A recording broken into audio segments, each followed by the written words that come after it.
Live from all over this beautiful land, this is the Testosterone Zone with the fine men, Noel, Keith, and Steve. Take it, boys!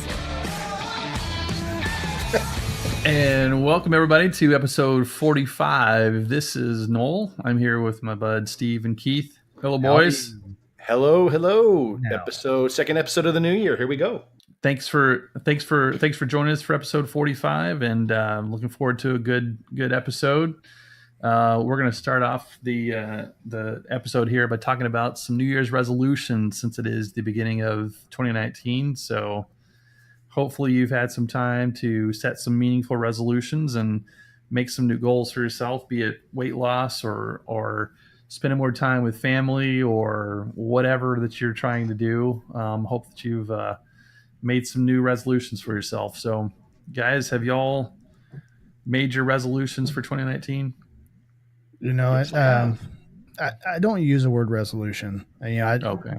Goals is my word, because I really wanted, 2018, wasn't my best year health wise. And so I really, once I found out I was diabetic, I started eating better. And then, in November, my mom passed, and then we moved in December.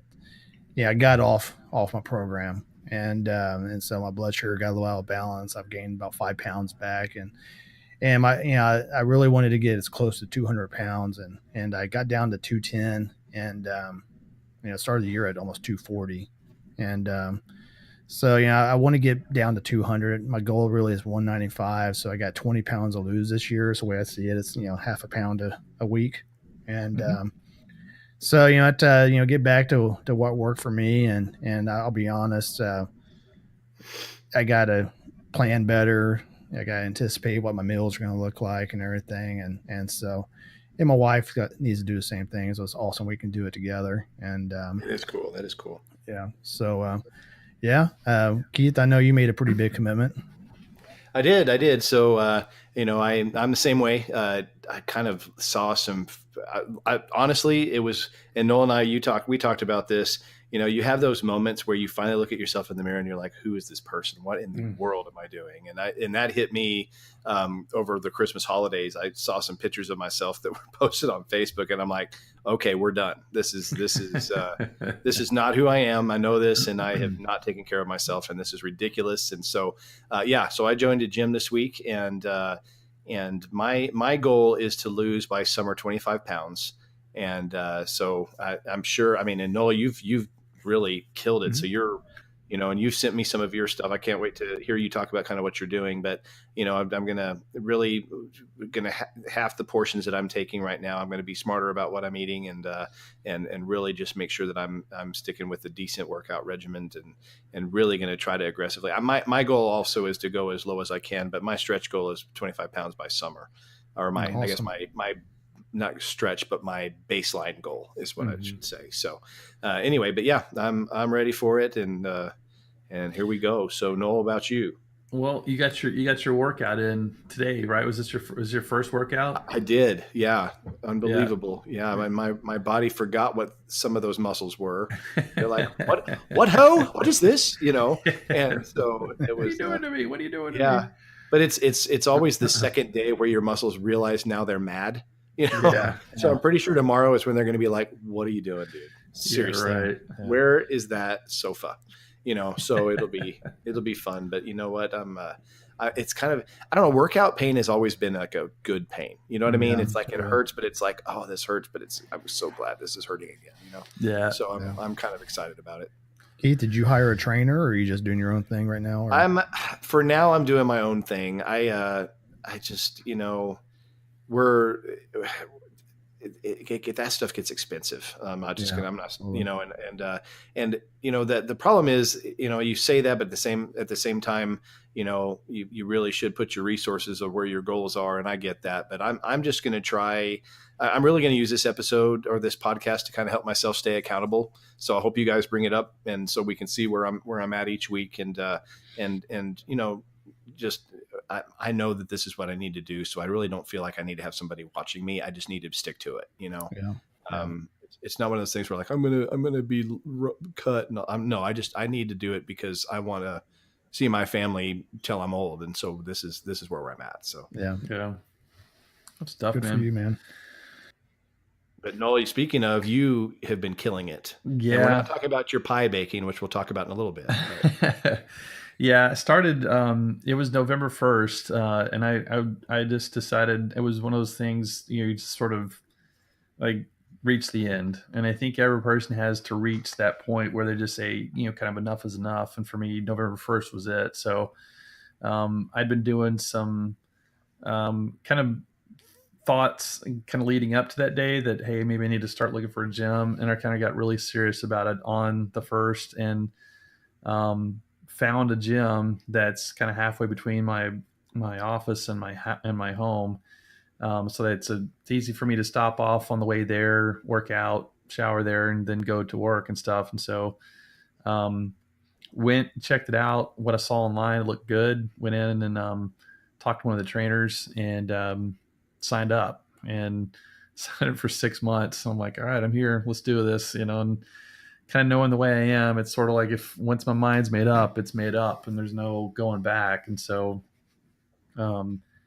joined it and got on a diet. About 5 days later, they, through the gym, they have a nutrition coach that made a diet, and it's basically, it's just a balanced diet. Like, it's balanced between proteins, carbohydrates, and fats. And every meal, including breakfast, which is kind of disgusting, has a green vegetable. And so, like, I have green vegetables every meal, and they have to drink a certain amount of water. And then there's protein shakes and stuff I have to do during the day. And I've been doing that. I did that. It was a 6-week diet. I did it straight for 6 weeks through Thanksgiving, which sucked. But stuck with it. And in 6 weeks, I lost 24, a little over 24 pounds. And then I wanted to get on there's a board, like if you get over 25 pounds, you join the 25 pound club. And I really wanted to get on there. So I came back and weighed like a week later, and I lost 27 pounds. So Wow. in 7 weeks. So I got on the 25 pound club and pretty proud of it. So That's awesome, man. yeah, it's amazing how much better I feel, and rediscovered that exercising really is a good stress reliever, because, man, my stress has been like zero. And I have a pretty stressful job, and so it's a welcome part of my day. Of course, I destroyed one of my fingers, and so now I'm out of commission for a little while.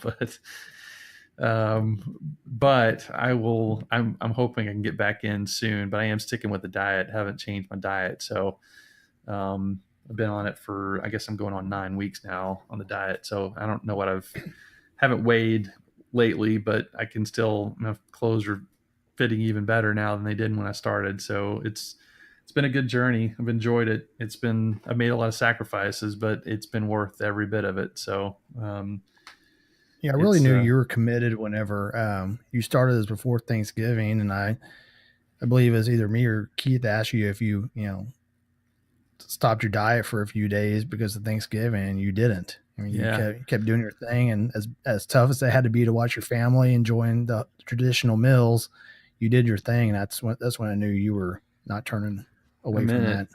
I want to get to my goal weight, and it's one of those things where I've wanted to have.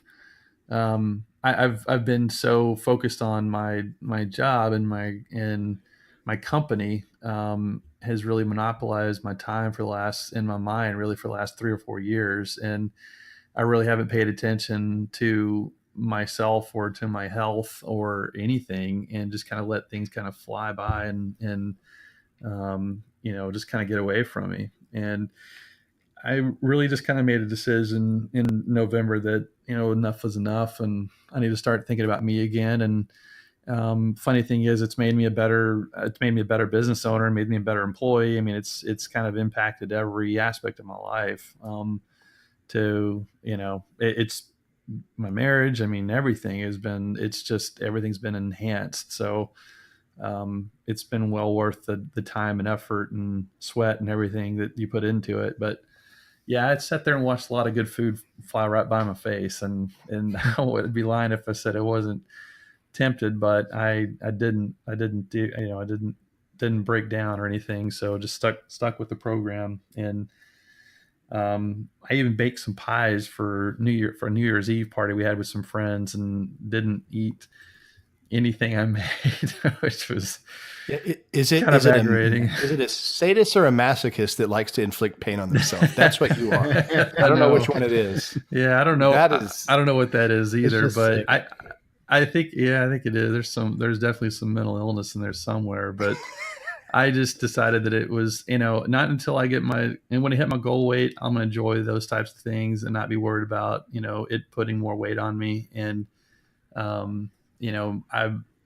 right now I feel so good the way I feel right now, I feel so good that I know if I eat something that's not on the diet, like if I eat a piece of pie or if I eat this or that or whatever, I know it's going to impact my body in a bad way. And I just don't want that right now. So, that's kind of the way I'm looking at it. Like, I just don't want to feel, because when your body's been eating clean food for a long time and you put something, like Whataburger or something in it, it doesn't go down very well. It comes out pretty fast. Not to be too graphic, but so it's sort of that calculation in there too. I don't really want that for myself right now, but anyway, so it's been good, and I'll definitely hold you accountable, Keith. I think I'm glad you started. You got to start. So yeah, that's the first step, is starting. Yep.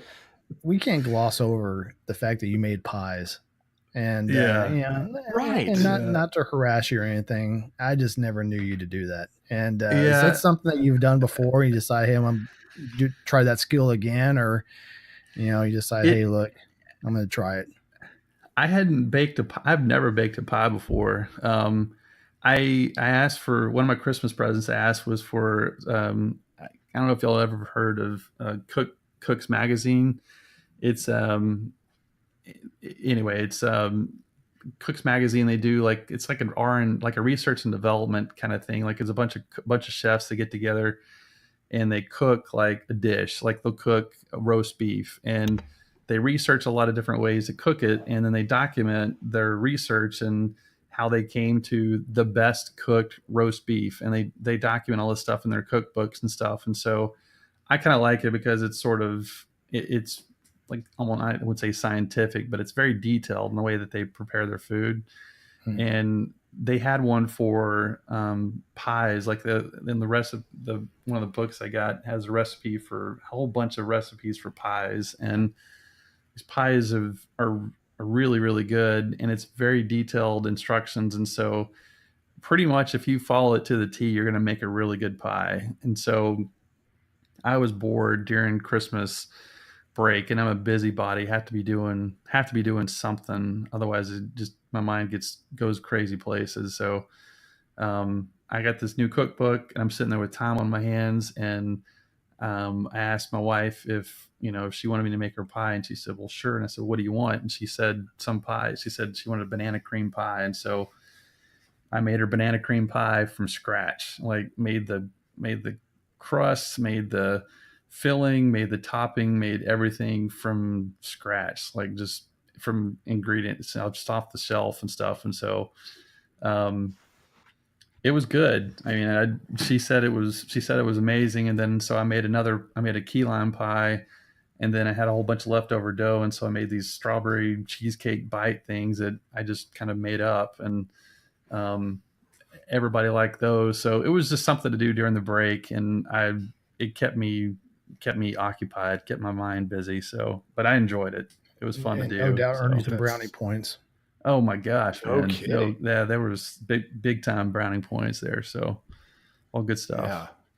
Nice job. That's pretty impressive. Do you have an apron? No, I don't. No, I don't. So I pictured, when you talked about pies, I pictured you with an apron. I don't know why. Was there a hat involved or anything, or was it just an apron? No, just an apron. Just a waist and below apron. Like, I don't know. Martha Stewart on the TV. Yeah, and a nice little set of mittens for your no, and that's what I pictured you with this, and some freshly plastered flour on your face, and that was what I saw. I don't know why. No, you guys, you guys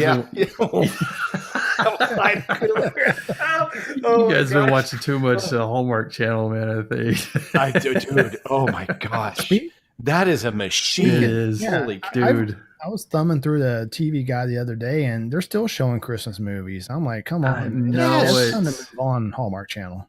Yeah. Oh my dude. gosh. My wife is ready for the Golden Girls to come back. Oh. Do you know that there's a Golden Girls cereal? Did you know that? Out of town. Do you know there's a Golden Girls action figures? I saw Did that. You? Yeah, cool? yeah. It's hilarious. Yeah, I need to find out where you can get those because my youngest daughter, for some reason, loves the Golden Girls. Like she'll watch the reruns every day, and so her birthday's coming up next month. I've got to find the Golden Girls like action figures. It's out. It's out there, man. It's out there. That's gonna be awesome. Oh my gosh, there's something for everybody. Yeah. So you brought up kind of dissed on Whataburger a little bit. You know who'd be mad about that? It would be Chris Beard. Oh, that's true. And we. Last segment we talked a little bit about Kingsbury. We haven't talked about what the men's basketball team's doing, and we've Steve. I mean, I'll turn it over to you. Give us a rundown of what we've missed since we've been out of this podcast. We've had a heck of a run. Yeah, absolutely. I mean, right now, first place in the Big 12 conference, and pretty big challenge coming up on Saturday against Texas in Austin, and so that is should be a game though that we win.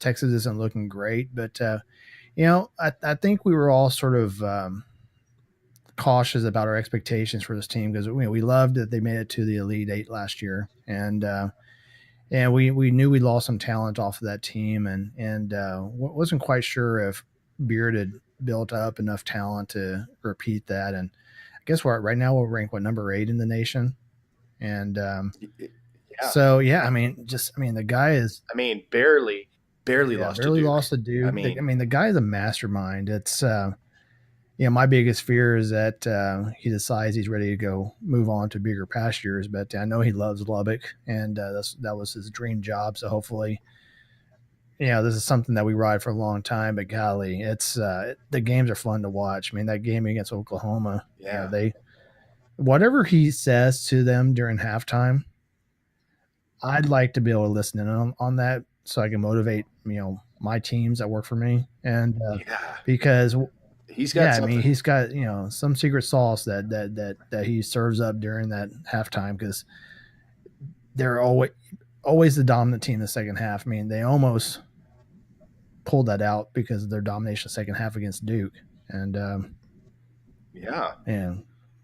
they've got the magic after the halftime magic. It's pretty wild, So I've seen this, the BPI odds to win the Big 12 as of today.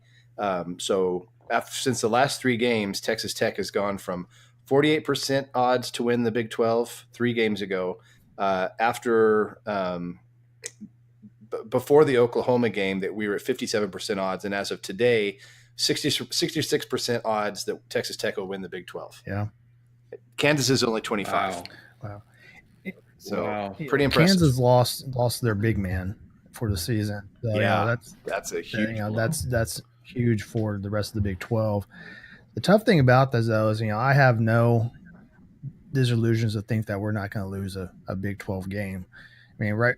Oh no, it's too hard. Yeah, the parity is too wide out there, and I really think that we have a potential to lose 2 or 3 games in the Big 12 and still win the conference. And there's some other tough teams out there. Iowa State, they're really tough, especially in Ames, and Oklahoma State, looks like they're bouncing back a little bit, and then TCU could be a little pesky. So, we'll see. Yeah, we'll see. It's and Beard. All I can tell you is keep dancing in those locker rooms. Yeah, and there was a little flack from after the West Virginia game about that, but I tell you what. Whenever you guys post those videos, I watch that over and over because it just looks like you all are having a blast. So keep it up. Yeah. Don't let one man's frustration ruin what's a blast for all of us to see. It's hard. And Steve, you said this during football season. It's hard to be a Tech fan, but to see stuff like that, bring it on, because we need it. We need it. So Yeah, absolutely. He's such a classic guy too. The way he handled that with that whole, he is. What West Virginia thing. I mean, just the way he conducted himself was so admirable. I really, really am a big Beard fan, man. He's awesome. Yeah, me too. Yeah. Me too. He's a good guy. And speaking of coaches, so we talked also about football a little bit last episode. We talked about the departure of Kingsbury and what's happened from there. But we've got a new head coach too, and I'd like to get your all's thoughts about Matt Wells. Well, I'll start. I think. I mean, when the news first broke that first we were firing Cliff Kingsbury. Of course, the coach search started immediately after, and all sorts of rumors started flying around. There were names flying around from everywhere from Nick Saban all the way down to some no-name coach that nobody ever heard of, and so you kind of have to take everything with a grain of salt and kind of hope for the best, but you really do want like the Brent Venables or the big name type coaches and stuff to make their way to your program and stuff. So I think everybody, I know I can speak for everybody, I can speak for me, but I was certainly excited to see, one of those big name coaches coming to Lubbock. And what happened, but we go and hire a coach away from Utah State, Matt Wells, that nobody had ever heard of before. So instead of the big name coaches, you get a coach that nobody's really ever heard of before. And he had a really good record at Utah State a couple of years, but he also had some really bad records at Utah State as well. And so I personally was disappointed when I first heard the news. Since then, I mean, had a chance to kind of learn more about who he is, learn more about how he conducts himself, learn more about him as a man and his beliefs and his character. And he's impressive. I mean, I've got hope, man. I think he has a lot of the same character markers that Chris Beard has, and I just hope he can put together a winning team. And he's brought over his defensive coordinator, brought over his offensive coordinator, and his offensive coordinator is a character in himself. He is Yost, and so hey man, I'm excited to see what happens this year and the coming years. So should be fun. I'm looking forward to it. Yeah, so, Steve, what do you think? First of all, I'm just ecstatic that we have a head coach with actual head coaching experience. And I think that gives the program a little more credibility immediately. Mm-hmm. I think it's also in the eyes of the recruits, somebody that they can see themselves playing. That, he had great success at Utah State and, took over a program that was struggling and not just,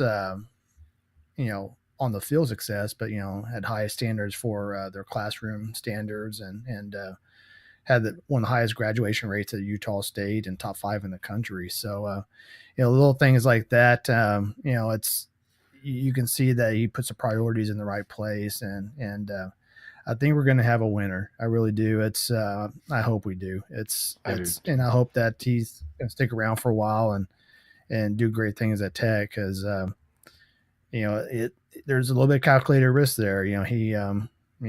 Utah State, it probably was easier to have more success there than Tech's had under Kingsbury, but I know we'll see. It's I'm cautiously optimistic. There you go. On this there you go.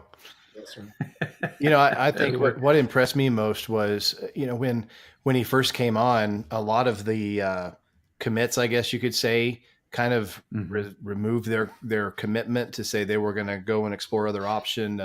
Maverick MacGyver, which is one of the bigger recruits for quarterback that we've had here, and some of the others. But it was impressive how quickly they recommitted to Tech after they visit him. And I think that shows a lot for hopefully not only the charisma and the excitement of these coaches, but maybe their their ability to recruit out of, and Wells has said he wants to recruit out of the backyard that we have around here. And so, I think that's a good thing to see. There is a heck of a lot of prolific quarterbacks between here and Big Spring was where Ryan Tannehill was from, and there's a lot of stuff around West Texas area that they can draw from if they really attack it right. So I think it'll be fun. I was with you, Noel. I was a little like, I guess you could say I was whelmed. I wasn't overwhelmed when they picked him. But I think as I've gotten to know him, I've gotten to know his character. I've read a lot about him. And I think he'll be a good fit. And I'll tell you what else is neat is he's really just in the short time he's been there, he seems to have embraced the culture of Tech pretty good. Yeah. I mean, he throws out the Reckhams on the, he's kind of gone the way of Tim Tadlock in a little bit, our baseball coach, in that, when he's got a recruit coming back, he has a little slogan. Tadlock says, put him on the board whenever he gets a recruit to commit to the baseball program. Well, he's got a, Reckham times whatever number he's committed that day. And so it's neat. I saw a picture of him that he got some Tech boots that he was excited about. And I mean, just little things like that, for him and his whole family to kind of already embrace the Lubbock culture that everyone says is so hard to do, which is a load of crap, but it's pretty exciting to see. So I'm really hoping for good things for him and the program for sure. Yeah, absolutely. Yeah, I think you're right, Keith, on the when he went and he really started turning my opinion on it when he went back there and got those recruits that had backed out or had said that they were uncommitting or they were considering other options or whatever.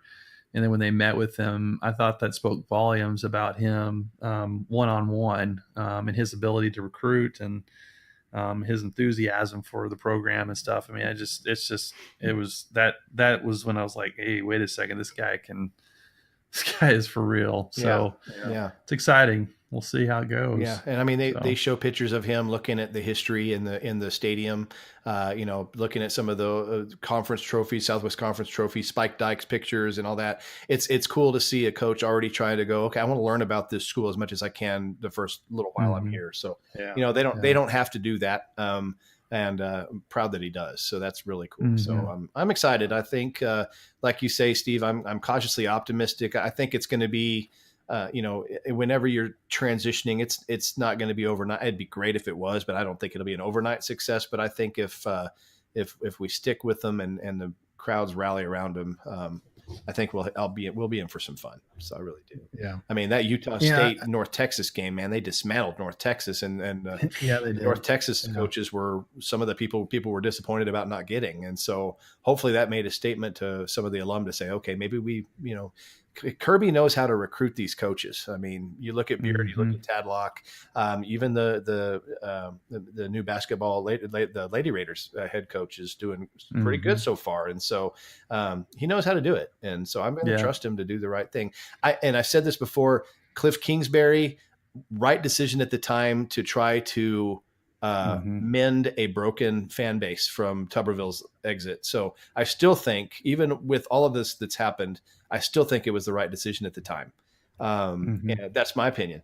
And so I'm hoping now that he's got the chance to really process what we need to be successful here, that we see the fruits of that too. So it'll be fun. We trust. Yes. Yep. So we'll hopefully get some other folks on here that are pretty big supporters of Tech athletics to come in and give us our opinion as we get into the late basketball season and the early starts of the baseball season and into football season next year. So I'm hoping that we'll have some special guests on that are in tune to the sports life like we've had with John in the past, and get some more opinions on them too. And so we've made some friends, another podcast, if you all are Tech fans, and I'm just going to give them a shout out, as the 23 Personnel podcast. I think they're very good at analyzing the Tech athletic program too. So I want to give them a shout out. They're a good group of folks, and hopefully we'd love to maybe have one of those guys on to just introduce that group and to get his opinion on some things too. So hopefully we can do some cross-pollination of some of these groups that have some good sports talk on Tech athletics. So it'd be fun. That'd be great. Yeah. So anyway, but that's it's gonna be a fun year of sports, I think, coming up, and And so we can't be remiss if we didn't talk about basketball and how good they're doing so far. And, I saw the baseball preseason rankings, and even today there was another number 5 in the nation pick preseason for baseball. So doing good. Everything is doing pretty good. So kudos. And awesome. It's nice to see it. I kind of think we're kind of squeaking back into a little bit of the golden age of tech athletics, which is kind of fun. So, lots to be excited about, even though there is a lot of frustration. So hopefully we can keep that going. Yeah. Good stuff. Yeah. I hope so. Me too. So, the other thing that, with Cliff being in the NFL, is going on to the NFL. I mean, not just are we representing good as a tech program right now, but I mean, think about the people we have in the NFL as far as personnel, not just players, but I think there were, what did they say? There were 7 active receivers in the playoffs alone that were tech people. Is that right? Oh, wow. Yeah.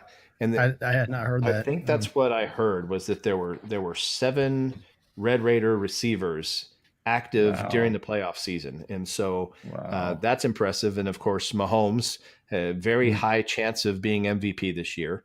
So unbelievable. And, this was interesting. So I just saw this stat here just a little bit from David Collier. A lot of people were questioning, since Cliff Kingsbury is now part of the Arizona Cardinals, that, Texas Tech now has 2 head coaches in the NFL, Anthony Lynn from the Chargers and Cliff Kingsbury from Texas Tech. So here's an interesting thing. So Texas Tech is one of 3 schools that currently have 2 coaches in the NFL. Can you name the other 2? Unbelievable. You'll never. I would have never put these 2 together. It's kind of crazy. Duke. I'm just kidding. I don't know. So, the obvious choice would be like Alabama or something. Yeah, like I know, that. and that's what surprised. So the 2 other schools are Miami of Ohio. You got John Harbaugh and Sean McVay from there, and William and Mary, Mike Tomlin and Sean McDermott are both from William and Mary. Yeah. Wow. So wow, man. I know, right? So those are the other 2 programs, or college programs, that have 2 head coaches in the NFL in addition to Tech. Isn't that crazy? That is crazy. But anyway, but yeah, lots of success going on all over the place. So we're real proud of our guys. So we appreciate them, and kudos to all of them, and keep going and doing what you're doing. So that's awesome. Yeah. So listen, as we start to wrap this up, I just wanted to kind of give a highlight to what we're going to be doing here in the next couple of weeks. So I think we've mentioned that we're hoping to have Ryan on, who was the winner of the Pick 5 Challenge. I'd like to know his strategy of how he did it, because he did pretty good throughout the whole season consistently. So like to have him on and visit with him about his success. We also, a couple of episodes, almost half of our podcast ago, we talked about, or I did a segment when we were doing our product reviews about Bespoke Post, and they've been a pretty good. They've been a really good ally of the Testosterone podcast. Honestly, they one thing that we haven't done yet is they were. What's the word? They were nice enough or kind enough to send each one of us a Bespoke Post box complimentary. And so in the next couple of episodes, we've not gotten around to this because we've gotten so ingrained into the college football thing. But in the next couple of episodes, we're going to be doing our own individual reviews of the box. Each one of us got a different box. And so we're going to review the boxes that we had and kind of give our opinions on the quality of the things that we received, and just give them a thanks and another good plug for being a great company. So we've got that to go, and lots of good stuff. We talked about last episode. We'll even have a person teach us how to do heckling right in the football world, or I'm sorry, in the baseball world. So it's going to be a lot of fun coming up. We've got a bunch planned. So sounds great. Yeah. NASCAR season's about to start here in a few weeks. Yeah. And I'm hoping that we can get Scott back on now. Kudos to him. He's actually been hired on by the Roush Racing team now. He's awesome. Definitely, in one of don't get me wrong, Joe Gibbs was a great program, but you think of NASCAR, you think of Roush Racing, and so for him to be part of that, hopefully we can get his thoughts on his new position and his new, his new endeavor. And we'd love to have him on and get excited about NASCAR again for sure. And I'm hoping that this year I'll be able to go out and maybe interview him in person at one of the races too. So he's been inviting me to come to a couple of them. So hopefully I can make that happen. We'll do that. That'd be awesome. And we also have another fun thing is if people remember, we had our friend Mark, who was in a Zim and Vigor episode, one of the first episodes we did, I think first 10. But he's actually agreed to be our technology correspondent, and he is actually going to be giving us a review of the CES 2019, the Consumer Electronics Show in Las Vegas here in the next week or so that he's going to. So he's going to be giving us just kind of an update on all the crazy things that are coming out there, get some pictures and some of the new wild electronics showcases that are going on. And so I'm excited about that one too. So we've got a lot of different things that we're going to be doing in the pipeline. And so I'm excited. Awesome. That's great. A lot of things coming up. Yeah, absolutely. But I've got a friend of mine that he was just telling me that he used to work at an unemployment office, but he said it really stunk because when they fired him, he still had to show up the next day.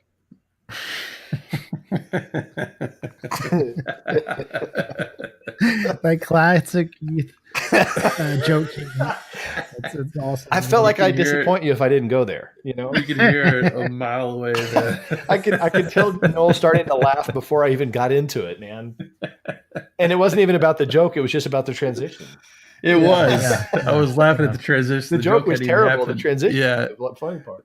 Yeah, it's true. Man. Well, here's a nice little segue. So, why did the Can Crusher quit his job? Can Crusher quit his job? I don't know. Because it was so depressing. Oh my gosh. That gets a drum. That was so bad it hurts. Yeah. Well, that's awesome though. Man, my wife is really mad at the fact that I have no sense of direction. Uh-oh. So, yeah. So you know what I did? What's that? I packed up my stuff and I'm right.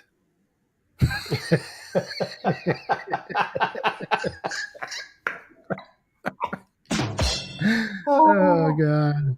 That's terrible. I'm so going to tell that one tomorrow. It's horrible, but I got to tell somebody tomorrow that one. That's great. Oh, nice one, dude. Nice one. Thank you. Oh, very much. We deliver on the jokes, like always. If nothing else, we can close out strong. That's for sure. That's right. I'm glad that you made it all the way to the end of the episode, and hopefully we entertained and informed. That's our goal here at Testosterone Zone Podcast. Right. A little bit of both. Yes. Look forward to episode 46. We got a lot of things to talk about, and look forward to reconnecting then. So, guys, have a good week. We'll be back. Take care. Next week. Yeah, so. got a few more surprises coming up that we'll be introducing the next couple of weeks too that we haven't talked about. So stay tuned. Sweet. All right, dudes. Thanks a lot. Oh, there finally. Dude. Minute 39. 39 minutes into it, we finally get a fart. Yeah.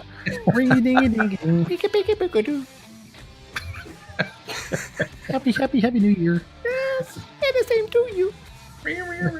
And many more. Oh my God. Hey, thanks again for listening to the Testosterone Zone. We sure had a blast visiting with you. If you enjoyed this, don't forget to subscribe, leave us some feedback, and don't forget to follow us on Twitter and Instagram.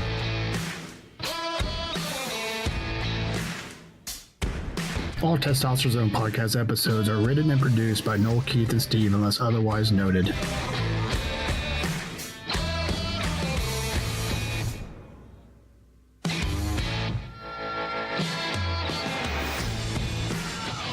The opinions expressed in the Testosterone Zone podcast are our own and not those of our employers, families, parents, kids, dogs, cats, your mom, or any other entity Noel, Keith, or Steve are affiliated with now, in the past, or in the future, or ever.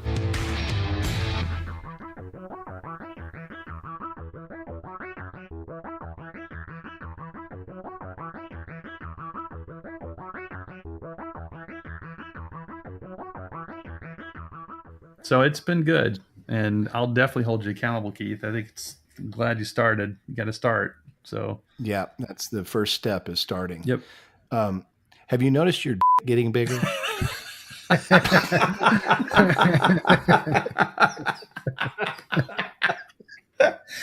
I'm assuming you're going to probably beep that, I'm right? totally going to edit that out, but I couldn't resist. You have to beep that. Keep that question in there, but you got to beep this.